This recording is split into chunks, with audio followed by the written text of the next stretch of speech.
Wombat Stew.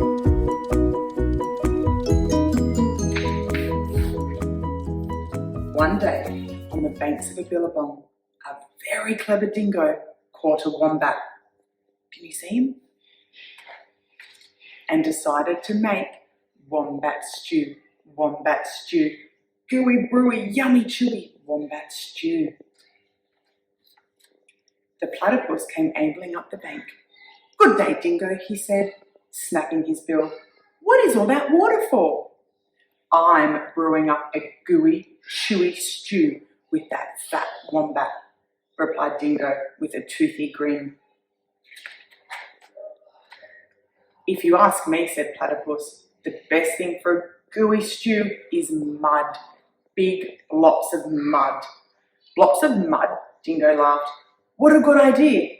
Rightio, in they'll go." So Platypus scooped up big blocks of mud with his tail and tipped them into his billy can.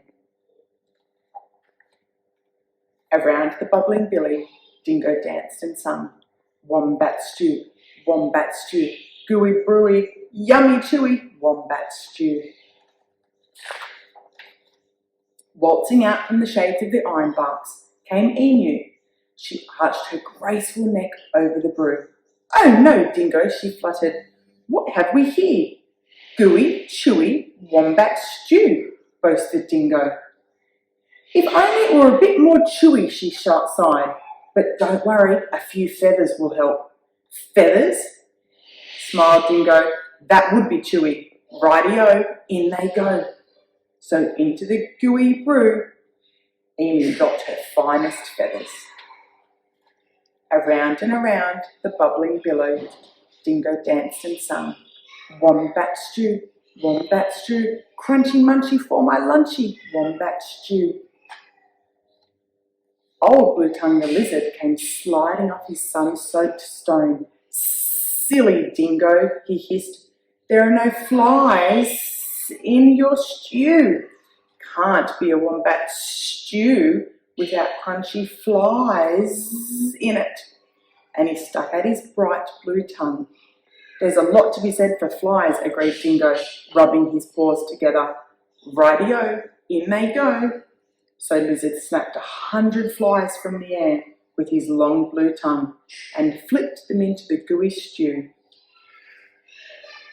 Around and around and around the bubbling billy, Dingo danced and sung, "Wombat stew, crunchy munchy for my lunchy, wombat stew."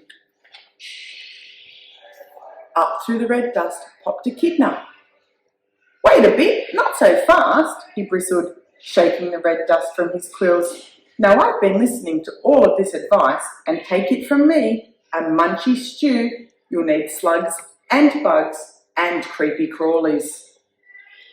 Dingo wagged his tail. "Why, I should have thought of that in the first place.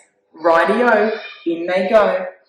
So Echidna dug up all sorts of creepy crawlies and dropped them into the gooey, chewy stew. Look at them all, so many. The very clever Dingo stirred and stirred, all while singing, "Wombat stew, hot and spicy, oh so nicey, wombat stew."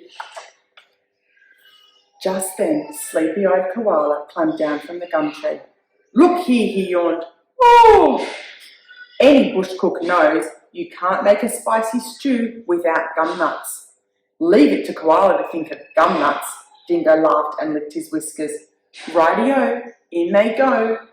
And into the gooey, chewy, crunchy munchy stew, Koala shook lots and lots of gum nuts.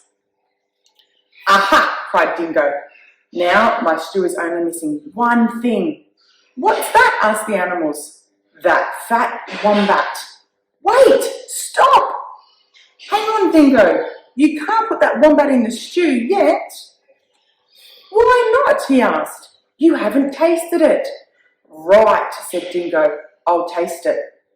And that very clever Dingo bent over the billy and took a great big slurp. "Ah!" he yelled. "I'm poisoned," he howled. "You've all tricked me." And he dashed away deep into the bush, never again to sing. Wombat stew, wombat stew, gooey brewy, yummy chewy, wombat stew.